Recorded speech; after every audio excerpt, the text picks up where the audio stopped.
ხანდახან ვფიქრობ, რომ მოგწერო გითხრა რაღაც. გულემ ჩურჩულებს გააკეთე უბრალოდ თქვი, რა შეიძლება ყველაზე ცუდი მოხდეს. მაგრამ გონება ყოველთვის მაჩერებს, მახსენებს 1000 მიზეს, რატომ შეიძლება ყველაფერი არასწორად წავიდეს.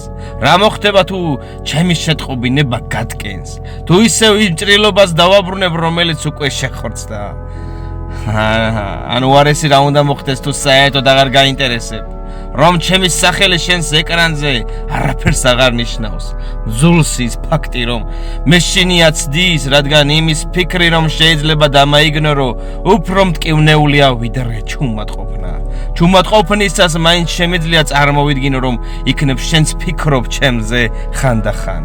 და ასე ვზივარ ამ დაუსრულებელ კითხვებთან, ერთად გულს მოусმინო თუ შანსი მივცე. თუ გონებას დაუჯერო და წარსულიქ დავტოვო, სადაც მისი ადგილია.